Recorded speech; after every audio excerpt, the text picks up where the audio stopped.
اللہ اللہ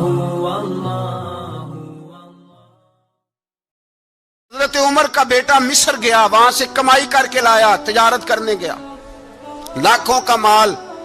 کون سا باپ ہے دنیا میں جس کا بیٹا باہر سے پیسے لے کے آئے تو ابا تفصیل پوچھے کہ بیٹا کہاں سے کمائے، کہاں سے لایا، کتنے ملے، کیوں آئے؟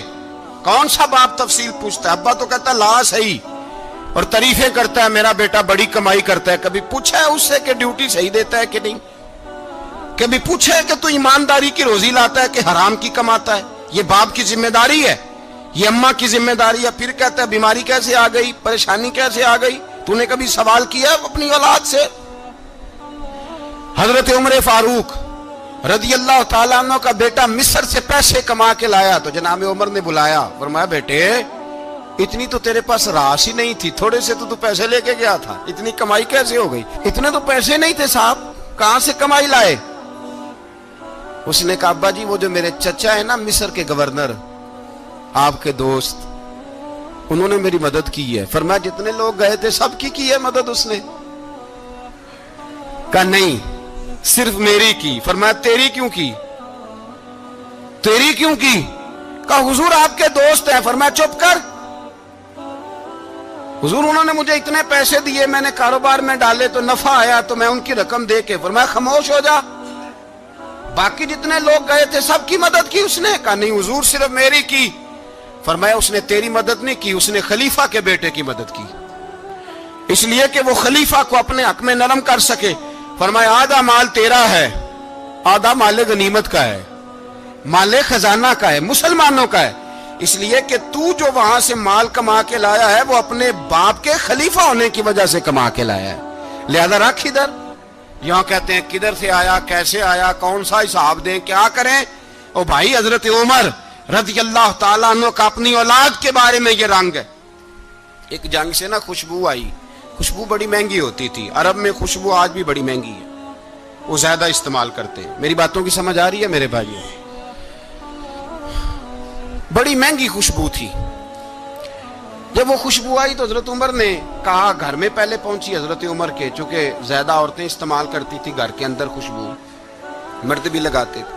حضرت عمر نے اپنی بیوی سے کہا، آپ کی زوجہ تو تھی وہ بڑی خوشبو کو پسند کرتی تھی۔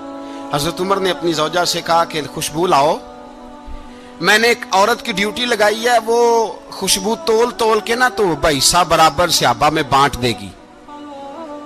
تو آپ کی زوجہ کہنے لگی کسی بی بی کی ڈیوٹی لگانے کی کیا ضرورت تھی، میں جو موجود تھی میں بانٹ دیتی ہوں تول کے حصہ برابر۔ آپ نے فرمایا نہیں تو رہنے دے، وہ فلانی بی بی بانٹے گی۔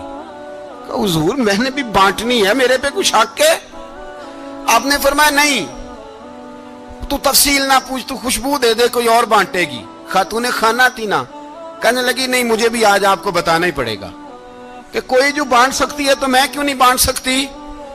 زوجہ کہتی عمر نے بات کی تو میری چیخیں نکل گئی۔ حضرت عمر فرمانے لگے جب تو خوشبو بانٹے گی نا تیرے ہاتھوں کو بھی لگے گی، تیرے دوپٹوں کو بھی لگ جائے گی۔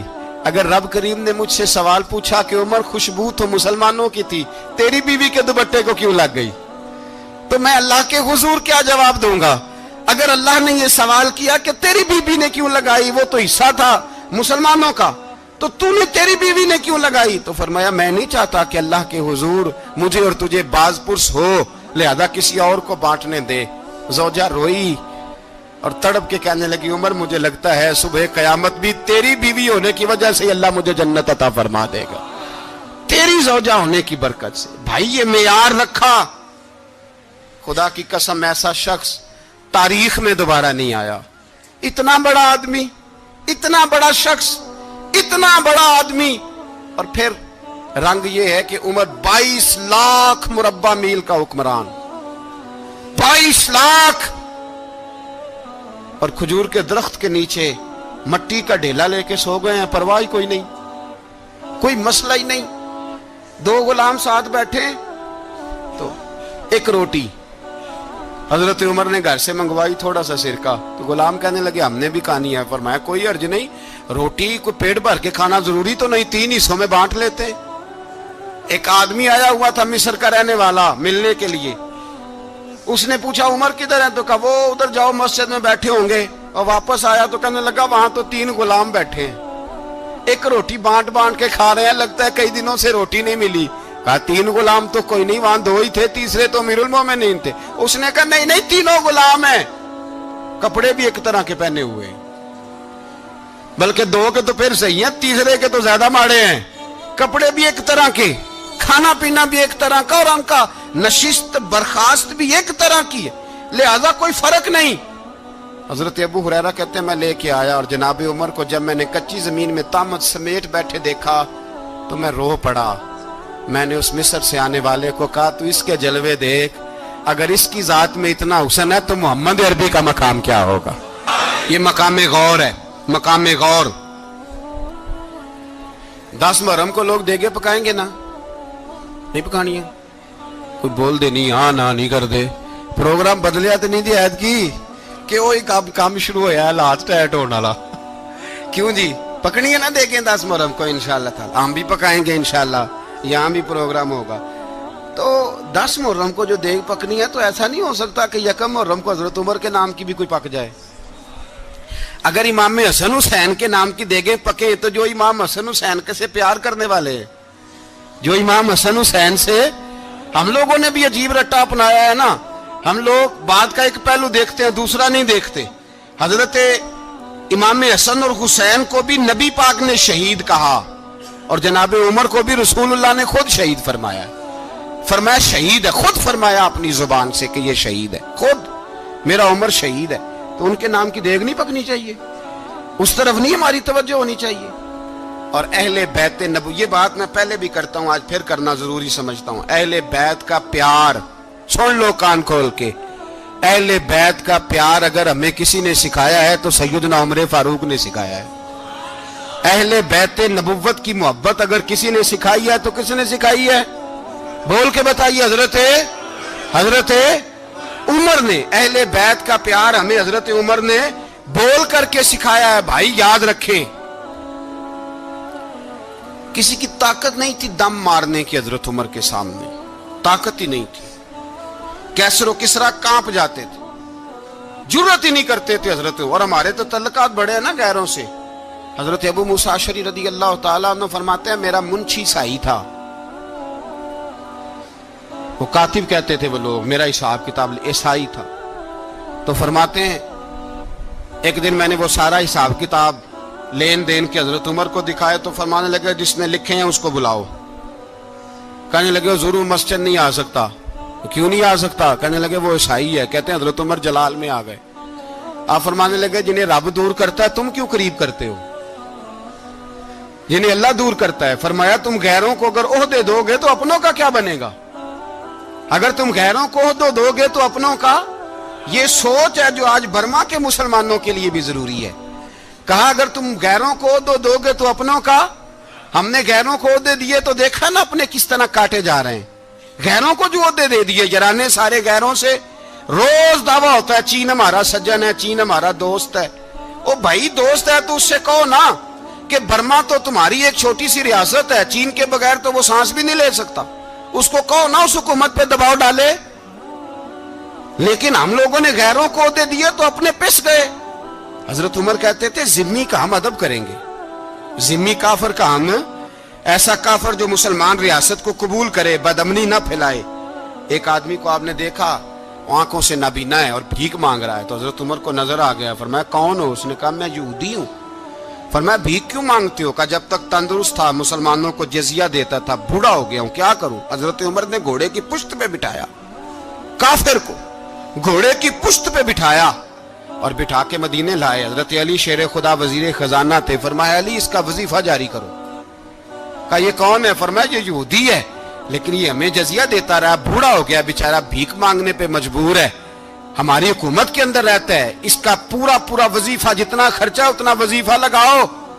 حضرت علی کہتے ہیں میں وظیفہ لگا رہا تھا اور وہ میرے نبی کا کلمہ پڑھ رہا تھا, وہ رسول اللہ کا کلمہ پڑھ رہا تھا. یہ مزاج, یہ نہیں کہ کافر. حضرت عمر نے گورنروں کو خط لکھے تھے کہ زبردستی کسی کو مسلمان نہیں کرنا, جہاں ان کی عبادت گاہیں بنی ہو گرانی نہیں, کوئی مندر کوئی گرجا ضائع نہیں کرنا.